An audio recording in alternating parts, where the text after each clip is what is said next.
Chapter O, Hyperbolics.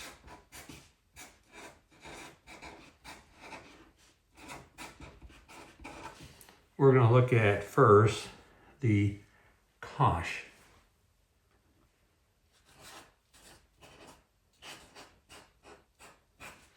Also known as the hyperbolic cosine.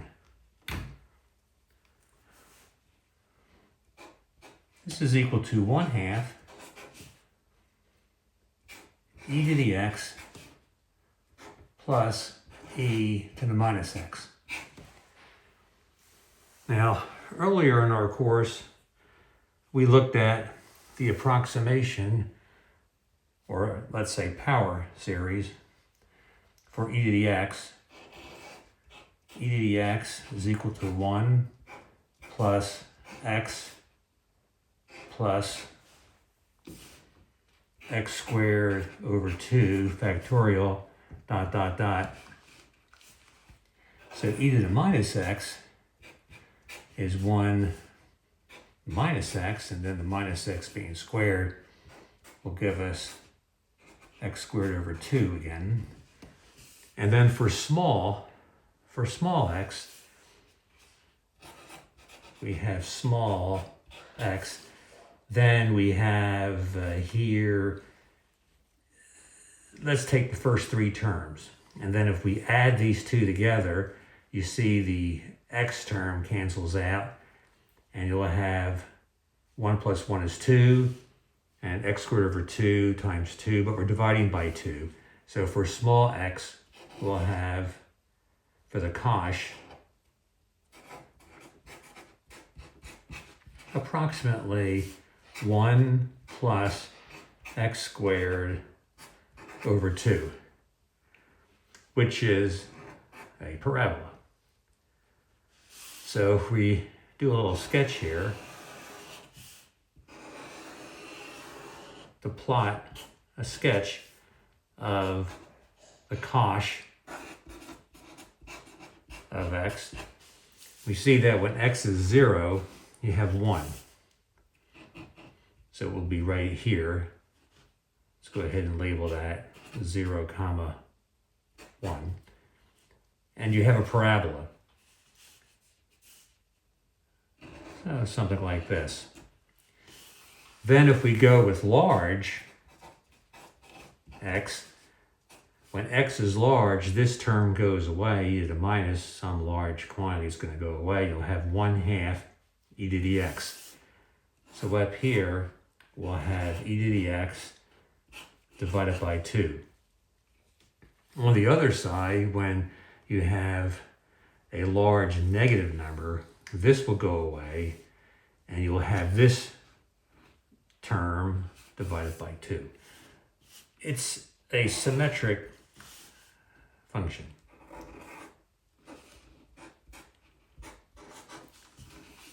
So you have a mirror reflection symmetry here, looking at each side. So we would like to find the derivative. So the derivative of the cosh, or the hyperbolic cosine, is going to be equal to, we take the derivative of e to the x, you get e to the x, so we'll have the 1/2 here. We'll have e to the x, and then this derivative here, it'll have e to the minus x, and then you take the derivative of the minus x with respect to x, you'll have a minus. Now, I do this step often and do not show the details, but if you were to just look at the detail one last time here, if you had e to the u and you take the derivative, you get e to the u with respect to u. But if you went with respect to x, you would have to then multiply here by du dx. So since the u is minus x, you'll have e to the minus x, that's your e to the u, and then du dx is minus 1.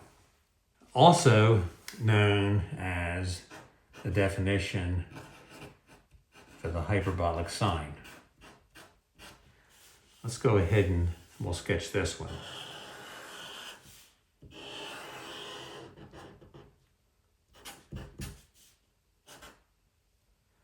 And this will be the hyperbolic sine. Let's look at what happens if you have the small value for x. So if you have the small value for x and you're subtracting these, notice that if you subtract these, the 1's go away and the x squareds go away, and x minus a negative x will be 2x, but you have to divide by 2. So for small x, we have the sinh is approximately equal to x. Then for large x, if you have x is large, then this goes away, and you'll have e to the x over 2. And if you're large on the other side, then this one would go away, and you would have e to the minus x with a minus sign in front over 2. So let's go ahead and sketch those over here. This is y equals x, it's a straight line. And then as you go to the right, it's going to be e to the x over 2, just like we had up there. E to the x over 2. Yeah, just go ahead and emphasize that here you have y equals approximately x. And then this is an odd function. When x goes to minus x, then you have this flip. So you have the minus sign. So you can right away just go ahead and do something like this.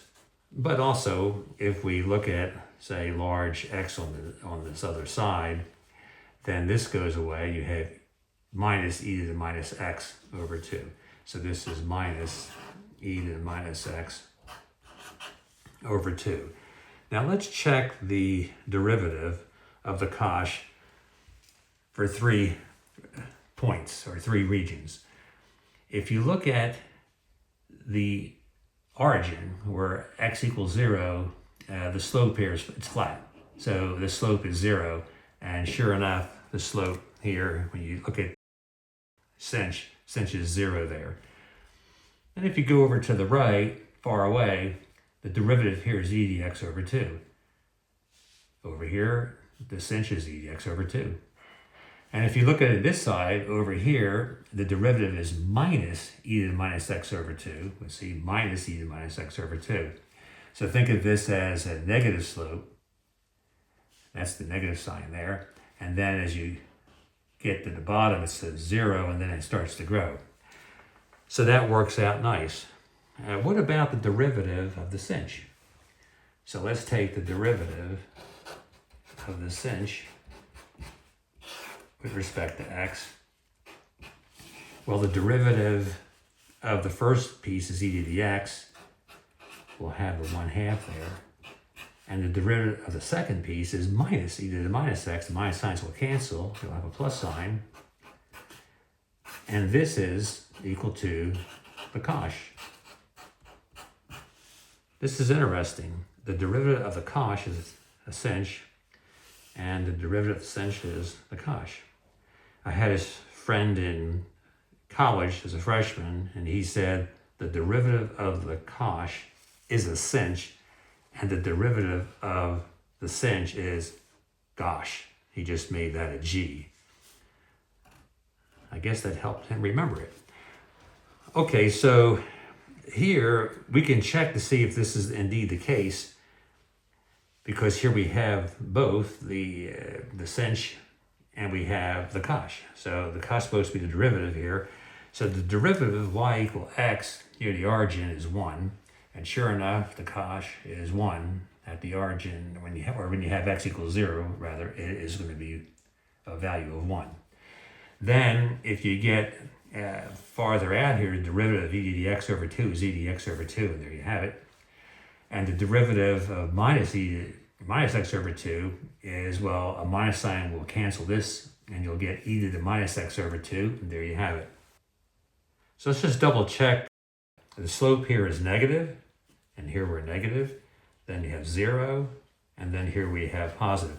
Notice that when you look at the derivative of the cosh, this is negative, and you're down here negative, then the derivative here is 0. So it's getting less and less negative, 0, and then here it gets positive, more and more positive as we go up. So here, everything checks out. Okay, it's time for the hyperbolic tangent. So here we considered the sinh of x, and now we're going to consider a hyperbolic tangent of x. So the hyperbolic tangent of x, by definition, is equal to the sinh divided by the cosh. And now I'd like to take the derivative of that. So the derivative with respect to x of the hyperbolic tangent is the derivative. I'm going to use the product rule. We have the sinh times 1 over the cosh. So here we'll go ahead and make that a curly bracket. And then here we'll have the cosh to the -1 power. So we have the sinh in the numerator and the cosh in the denominator. So here we take the derivative of the first times the second plus the first times the derivative of the second. So the derivative of the first, okay, would be, let's go ahead and write this again, d dx of the hyperbolic tangent. The derivative of the first is the cosh times the second, well, that's 1 over the cosh. So we'll just go ahead and put the cosh in the denominator also. Then we have the first times the derivative of the second. And that -1 is going to come down, and we'll have the first staying as it is. And then when that minus sign comes down, we're going to get the cosh. Here it's going to be to the -2, because you subtract 1 on that exponent. And then the derivative of what's inside using the chain rule is the sinh of x. So let's write this out again. Here we're going to have, I'm going to make the common denominator here at the same time, the cosh squared of x. Since this is a 1, I'll put a cosh squared of x up there, and then I have the sinh squared. So the sinh squared. So you have the cosh squared of x minus the sinh squared. Just a quick check. Dividing the cosh squared into the cosh squared gives you 1, which is the same as cosh over cosh. And then the minus sign is there. And then here you have the sinh squared, and 1 over the cosh squared is down there. Now, this is 1, the numerator is 1. This is 1 over the cosh squared of x, but it's nice to show that once. Let's go ahead and work that out. So if you have the cosh squared of x minus the sinh squared of x, this would be taking, for the cosh, e to the x plus e to the minus x over 2. We square that. And then we subtract, so it's going to be e to the x minus e to the minus x over 2. We square that. And if we do that, we see that we're going to get e to the 2x for the first term, and then a cross term is going to be plus 2 times the product there. It's going to be 2, because these will cancel. E to the x, e to the minus x give 1. And then this will be e to the minus 2x. This is going to be e to the 2x, which is going to cancel this e to the 2x. And the cross term is going to be minus 2, which will then add, because of the minus sign there, it'll be plus 2. And then e to the minus 2x minus this, when this squares, this will be a plus sign, e to the minus 2x. So you're going to basically get here 1 because you're going to have the cross terms adding up. So the cross term coming from this one is going to be 2, and the cross term coming from this one is going to be minus 2. Now let's take the time to work it out. So this is going to be e to the 2x. Cross term is going to be plus 2. And then we're going to have here plus e to the minus 2x. And when we square the 1 over 2, that's going to give us down in here a 4. All right, then here we're going to have e to the 2x, and then a minus 2, the cross term, and then here this minus sign will cancel when you square this, minus 2x. And then over 4. So this is going to cancel here. This part's going to cancel there. And you're going to have here 2 over 4 minus a minus is going to be a plus 2 over 4.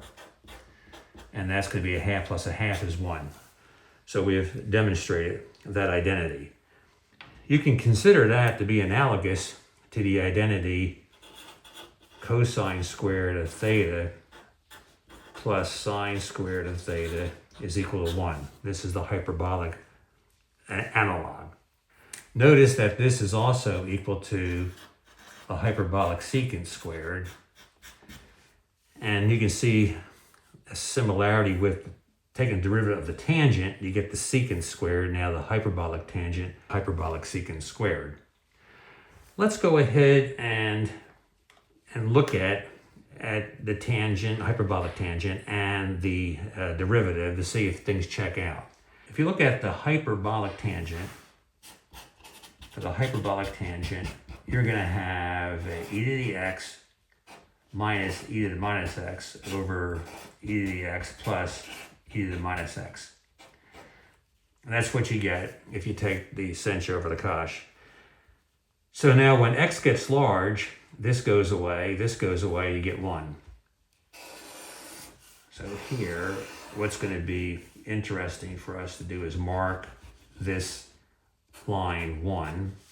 And then when x gets large on the other side, negative large, this will go away, you'll have minus 1. So we're going to have something that goes like this. I'll come up here and do that.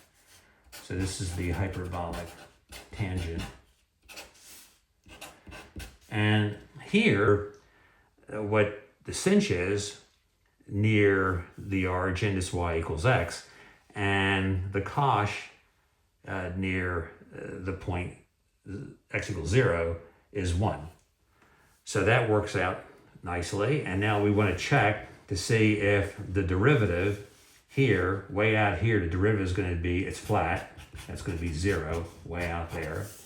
And way out this way, it's going to be flat. It's going to be 0. And then here, we're going to have a 1.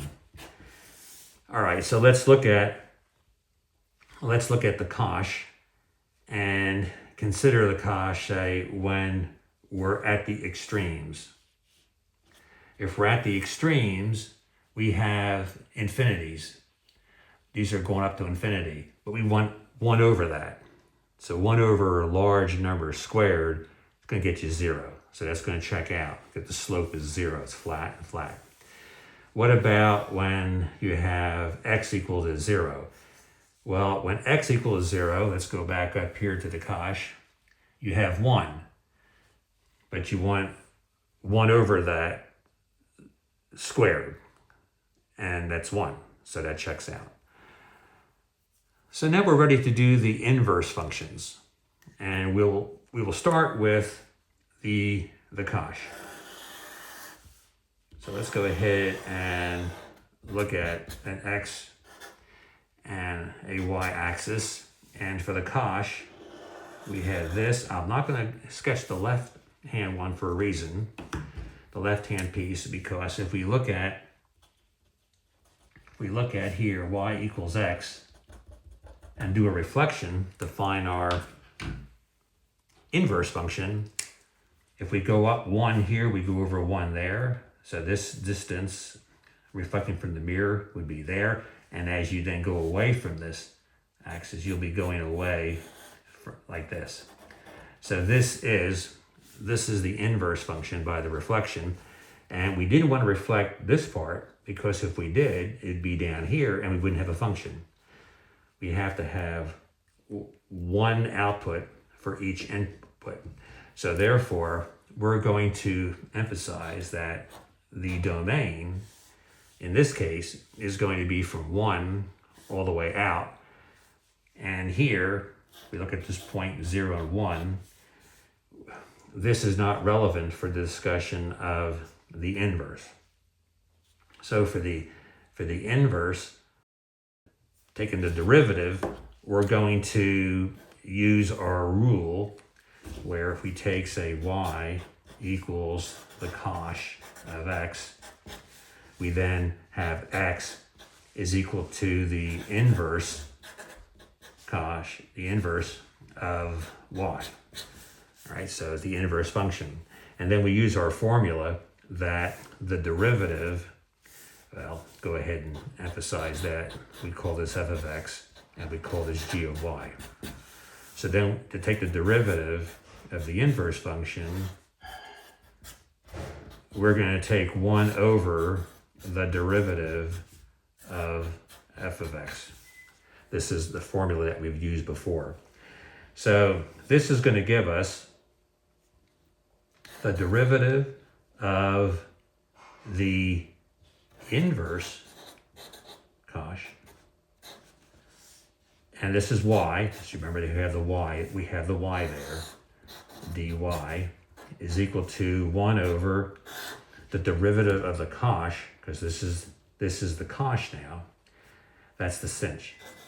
So this is our formula. But we need to have this in terms of y to finish our derivation. So we do that by using the formula that we have looked at earlier and derived, and that is the cosh squared of x minus the sinh squared of x is equal to 1. So we're going to solve here for the sinh. So the sinh squared of x is the cosh squared of x minus the 1, minus 1. So the sinh of x is, now we got to be careful. Are we doing plus or minus, or what kind of square root we doing here? Well, so what we are interested in here is x that's positive, and if x is positive, then the sinh is going to be positive. So we're going to take the positive square root.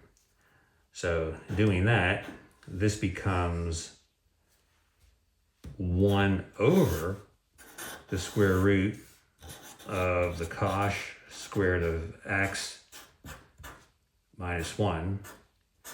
But see, y is the cosh. So this is 1 over the square root of y squared minus 1. And now, for the last step, we replace y with x because y can be anything, z, u, whatever you want. So if we do that, then we get here the derivative with respect to x of the inverse function, the cosh there, is going to be 1 over the square root of x squared minus 1. And now we can relate this to this graph where we put the inverse function as a function of x on the same graph as we did here. But we were careful not to have two y's. This was our y. But now that we're finished the derivation, we can now let y, the second y, be this, so that we have the inverse function also on the graph.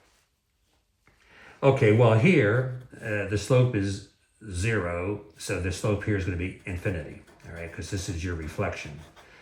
Let's see when x equals 1, do we get infinity? Well, when x equals 1, you get 1 over, it's going to 1 over 0, it's going to infinity, so that works. And then as x gets bigger and bigger, we flatten out.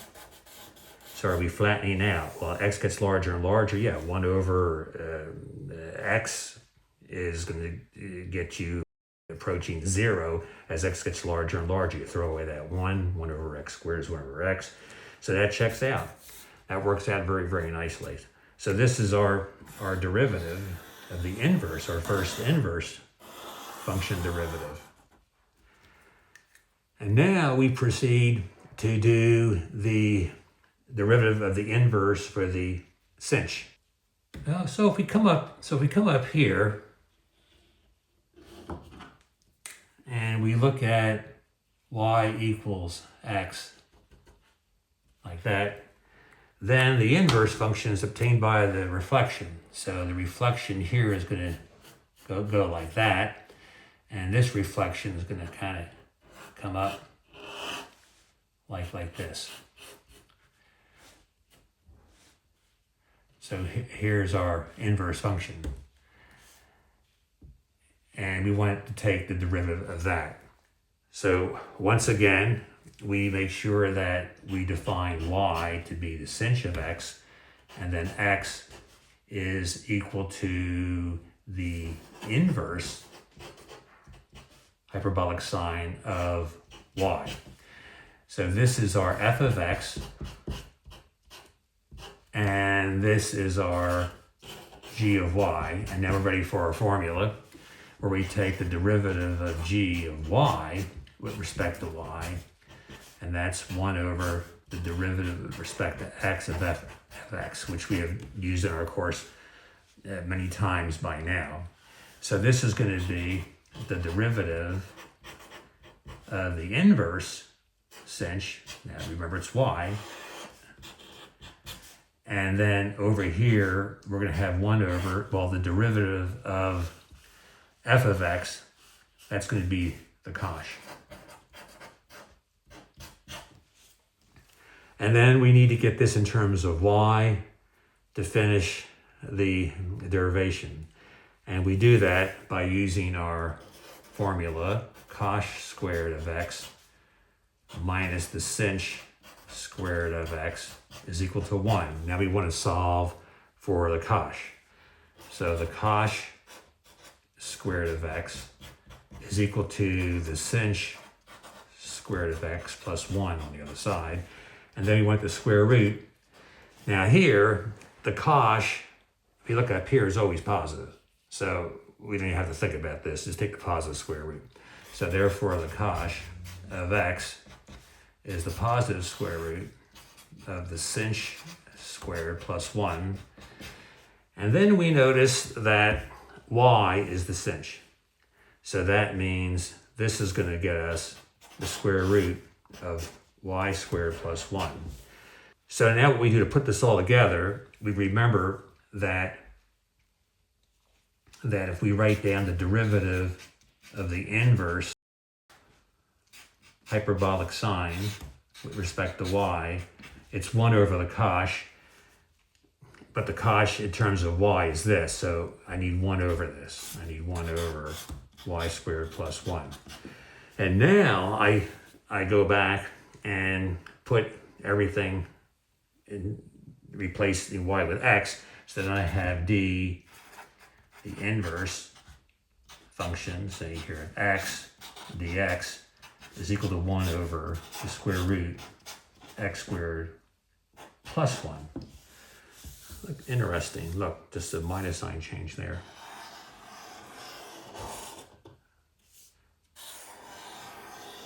And that's what we have graphed up in here, where we've put it in the same graph. So we have y in terms of x. So let's check this. Here we have a slope of 1. The mirror reflection will have a slope of 1. So at x equals 0, we're looking for a 1. X equals 0, 1 over 1. We got it. As we get larger and larger with x, we have to flatten out because this is heading toward infinity, this slope. So this slope's going to head towards 0. And same over here, it's going to be 0, flat and flat on the extreme. So when x is plus or minus large, you have 1 over large. And as x goes plus or minus infinity, this goes to 0. So it checks out. You have the right answer. Checking those 3 points. We want to do the inverse hyperbolic tangent. So let's go ahead and sketch quickly here the hyperbolic tangent function. And our guideline there was the 1 and the -1. And we came from infinity like this, came up through the origin and went over like that. So here, slope is 1 there, and then the slope is 0 and 0. So it's flat, 1, and flat. So we need the y equals x line here. So here's y equals x. So if we extended it in each direction, y equals x would do that. And if we reflect about that line, then we find that this is going to be going up like that, this reflection. And here we're going to be doing something like that. And as this reflects going far and farther away, you see this is going to approach, it's going to approach -1. So in other words, you can look at this here as -1 and this as +1. So that's the inverse hyperbolic tangent function for which we want to find the derivative. So remember what we do. We make this equal y, and then x equals the inverse hyperbolic tangent of y. And this is our g of y, and this is our f of x. So then we have dg of y, dy, is 1 over df of x dx. So this is going to be here d dy of the inverse hyperbolic tangent. Remember, this is y. And then over here we want 1 over the derivative of the hyperbolic tangent. Now, df dx is d dx of the hyperbolic tangent. Now we did this and found that this is 1 over cosh squared, or the secant squared. But we have 1 over that derivative. So 1 over that derivative, we'll go ahead and put it down there, is going to flip it. So that's going to flip this to the cosh squared of x. But then we need this in terms of y to finish things. So to do that, let's go back to our friendly formula, the cosh of x squared, say minus the sinh of the x, and then that quantity squared. That equals 1. So I need to have here something with the tangent, hyperbolic tangent. So I divide by the cosh squared. So I have 1 minus the sinh squared of x over the cosh squared of x is 1 over the cosh squared of x. So this gives me 1 minus the hyperbolic tangent squared of x. And that's going to be equal to, you might note that this is this hyperbolic secant squared, but I'm going to keep it as the cosh squared. So what I need is this cosh squared. I need this flipped. But before I flip that, let me just say this is 1 minus y squared, since the y is the hyperbolic tangent of x. And this is going to be equal to 1 over the hyperbolic cosine squared. And since I need this cosh squared here in the numerator, say this is over 1, I need to flip this. So the cosh squared of x is 1 over 1 minus y squared, like this. Now remember that the cosh squared of x is our derivative. So let's just remind us that this is d dy of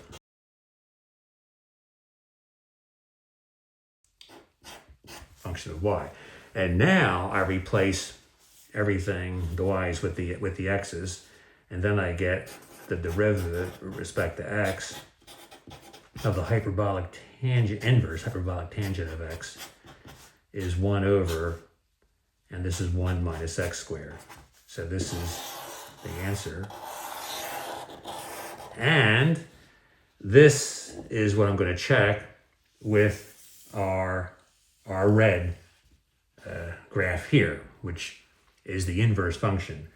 So I have here at -1, I'm at infinite slope, and at +1, I'm at infinite slope. And at x equals 0, I have slope 1. So I'm looking for infinite slope when I have -1. When x is -1, you square it, 1 minus 1 is 0, that's your infinite slope. If x is equal to 0, you have 1 over 1, that checks. And if x is equal to 1, that would be over here, that's your infinite slope. 1 minus 1, 0, 1 over 0. You can see that you're getting the result. Everything checks out. Before we leave this chapter, I want to show you something really nice. Let's let y equal the inverse hyperbolic cosine function. Now, if that's the case, x is going to be equal to the cosh of y. So these pair are consistent. But now here we can write this as e to the y plus e to the minus y over 2. So what I'd like to do next is multiply by 2 so that I get here 2x on this side, which will be 2 times the cosh of y. And then I'll have e to the y plus e to the minus y. Now I'd like to write e to the y and e to the minus y on the left side and have 2x on the right. Now I'm going to multiply both sides by, this is my shorthand notation I use since high school, e to the y, multiply by e to the y, both sides. So that becomes e to the y times e to the y is e to the 2y. And e to the y times e to the minus y, you basically add the exponents. So y minus y is 0. So e to the 0th power is 1. And then here you have 2x, and we multiply by e to the y. We would have that. Okay, so what I would like to do at this point is have everything on the left side. So I have e to the 2 times y, and I'll put this term second, minus 2x e to the y, and then plus 1 equals 0. Now this is a quadratic equation. If you consider the e to the y as being equal to z, then e to the 2y, you can write that as e to the y times e to the y, but that's e to the y squared. Then minus 2x z plus 1 equals 0. So this here is z, and if I include the square, I have an equation z squared minus 2xz plus 1 equals 0.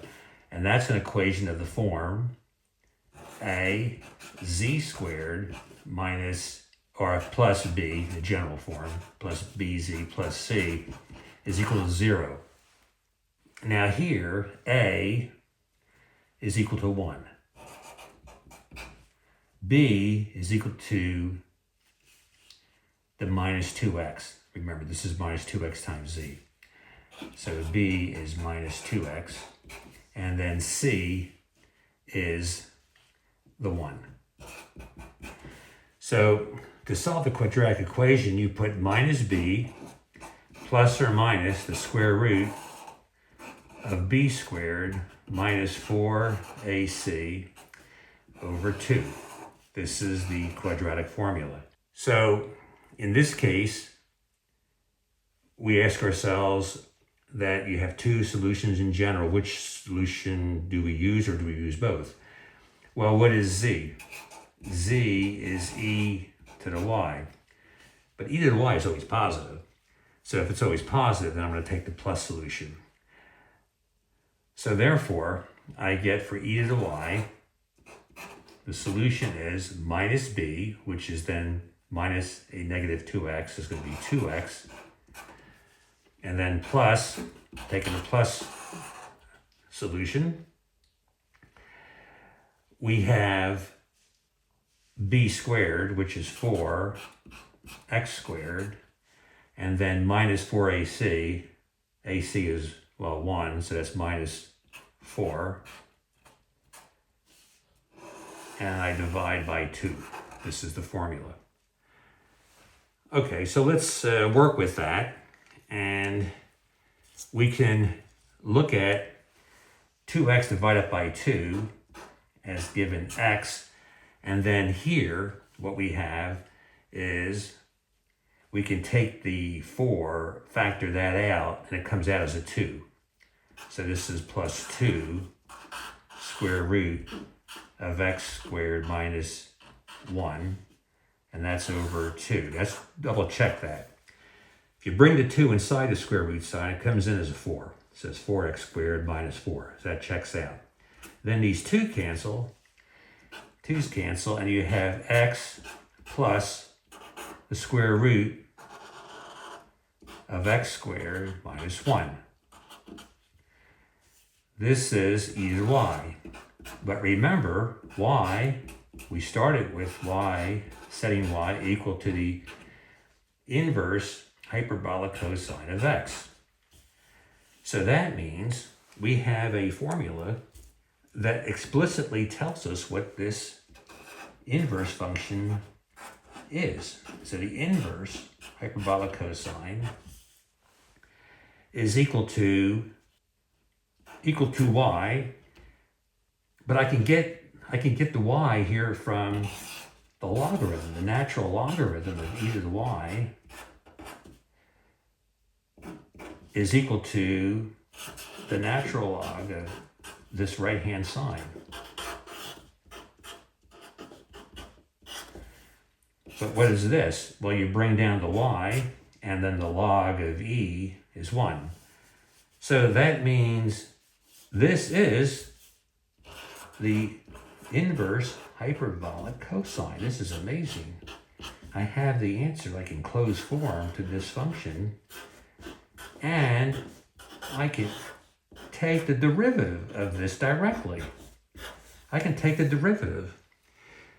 So the derivative of this directly would be, okay, the derivative of the inverse hyperbolic cosine, or the cosh, with respect to x. This is like a log of u. So you would take one, get 1 over u, so you would take 1 over this. And then you would have to take the derivative of this with respect to, like the derivative of u with respect to x, the chain rule. So the derivative here, the first part would be a 1. And then the second part, think of this as x squared minus 1 to the 1/2 power. You bring the 1/2 down, and then you would have here x squared minus 1. So you would have then for your exponent, remember you take the exponent you had to start with and subtract 1. So this is minus 1/2. And then you have to take the derivative of what's inside using chain rule, which is 2x. Now if we look at this, we can see we have 1 plus 2's cancel, and we'll have x divided by the square root of x squared minus 1. Now what I would like to do is find a common denominator here. The square root of x squared minus 1. And that would be here, I'd have to put the square root of x squared minus 1 plus x. Let's check this. The first term, these would cancel, and you would have 1. The second one, you'd have x over the square root. Checks out. Now, here's what's remarkable. This down here in the denominator is the same as the numerator that is there. That's amazing. So that means the derivative of the inverse hyperbolic cosine with respect to x is equal to 1 over the square root of x squared minus 1. And that's what we had. That's what we had found. We found that earlier. So let's write these down. Earlier we found that the derivative of the inverse hyperbolic cosine was 1 over the square root of x squared minus 1. And we found that the derivative of the inverse hyperbolic sine was 1 over the square root of x squared plus 1. And we also found that the derivative of the inverse hyperbolic tangent, we found out that that was 1 over, or that is 1 over 1 minus x squared. We found these earlier, and we have just verified this one by direct calculation after we expressed the inverse hyperbolic cosine in terms of logarithm, natural logarithm. Now I would like to see if I can do this one, the inverse hyperbolic sine, very, very quickly without having to write all this stuff out again. Well, for the inverse hyperbolic sine, we're going to start with here, this would be, if this is going to be the sinh case, this would be the sinh, right? In this case, this would be the sinh of y, and we would have here the inverse hyperbolic sine. So that would mean that we would have a minus sign here for the sinh. But that minus sign means that we would have a minus sign here, and we would have the minus sign there. I'm just following along. See, when you put the 2x on this side, then you have this with the minus sign, and then I'm just writing that, flipping the sides. And then here, if we look at the next step, we multiply by e to the y, get e to 2y. This would be then a minus 1 instead of the plus 1. This would be the same. And then down here, we would bring this to the left-hand side with a minus sign, and then this plus 1 would be the minus 1. So this would be here a minus 1. This would be minus 1. So then the c would be a minus 1. Minus 1. So that means when you come in here, the only thing that's going to change is going to be your c, which is going to make this a plus, which will make this a plus, and that's going to make this a plus. And then here, when we do the logarithm, this will be a plus, this will be a plus, this would be plus, and then this would be a plus, and here we would have, this would be a plus, this would be a plus, This would be a plus and a plus and a plus. So that's it. That's what we have here. It checks out. So the last one to do is the inverse hyperbolic tangent. So to do that one, if y is the inverse hyperbolic tangent, that means x is the hyperbolic tangent of y, which would be the sinh over the cosh. Now the sinh is e to the y minus e to the minus y over 2, but then when I divide by the cosh, I'll have e to the y plus e to the y minus y over 2. The 2's will cancel. So here I'm going to multiply through by this denominator to have here x e to the y plus x e to the minus y. And that's going to equal the numerator here, e to the y minus e to the minus y. Now I'm going to multiply both sides by e to the y. That's my abbreviated notation. And then that would get me here x times e to the y times e to the y. That's e to the 2y. And then e to the y times e to the minus y would be just dx times 1. And then this would be e to the 2y minus here 1. Okay, now let's look at this and let's put the 1 on the left-hand side. So we add to both sides 1, so we have a plus 1 there. And let's go ahead and take the x to the other side.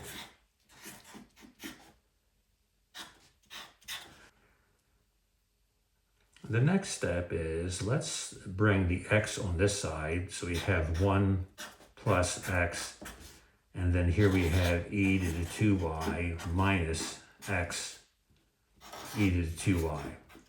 So let's bring the x to the left side and bring the x e to the 2y to the other side. Now what I would like to do is factor out here e to the 2y.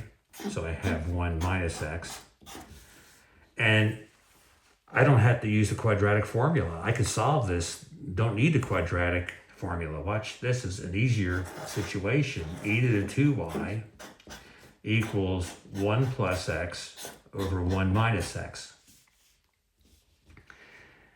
And that's simply, this is simply e to the y times e to the y, or e to the y squared.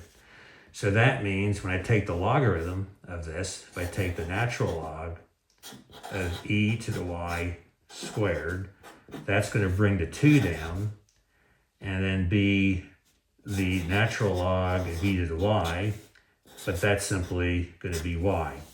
So that means 2y equals, now I took the natural log of this side, so I need to take the natural log of the other side, 1 plus x over 1 minus x, like this. And then I have the y is 1/2 the natural log of 1 plus x over 1 minus x. So now let's start that up here. 1 plus x over 1 minus x. And let's remind ourselves that that y is equal to the inverse hyperbolic tangent. So now by taking the derivative, dy dx, I'm going to get the derivative of the inverse hyperbolic tangent. But before I take the derivative, I can write this as 1/2 the natural log of the numerator minus 1/2 the natural log of the denominator. Remember that if you have the logarithm of a over b, That's the logarithm of A minus the logarithm of B. So this is my y. So I want to take the derivative of this. Well, the derivative, which will be this here, d dx of the inverse hyperbolic tangent, it'll be 1/2. We take this to be our u, so this will be 1 over u, 1 over 1 plus x, and then du dx.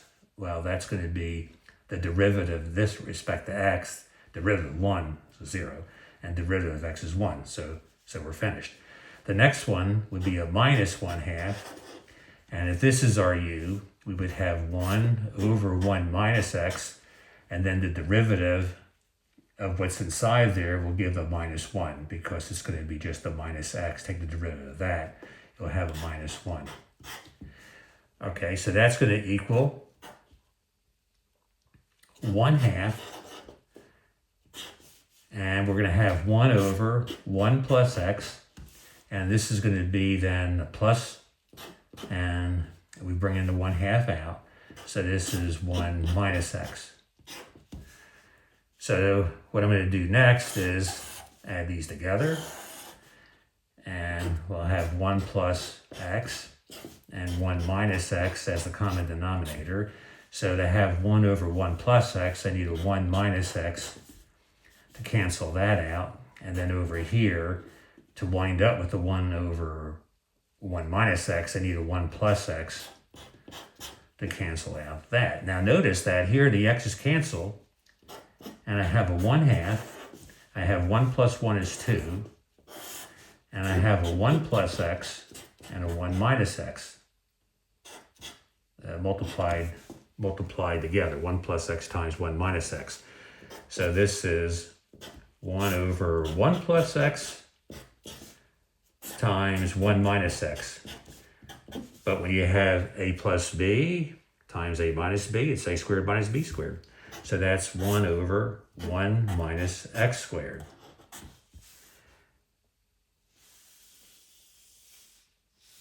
That's it. We did them. This is beautiful to see the mathematics from 2 points of view and how it all fits together. So I think this is a very rich lesson in calculus. These hyperbolic functions are not the easiest things in the world. So I think that this is a very rich chapter, and it helps us master calculus.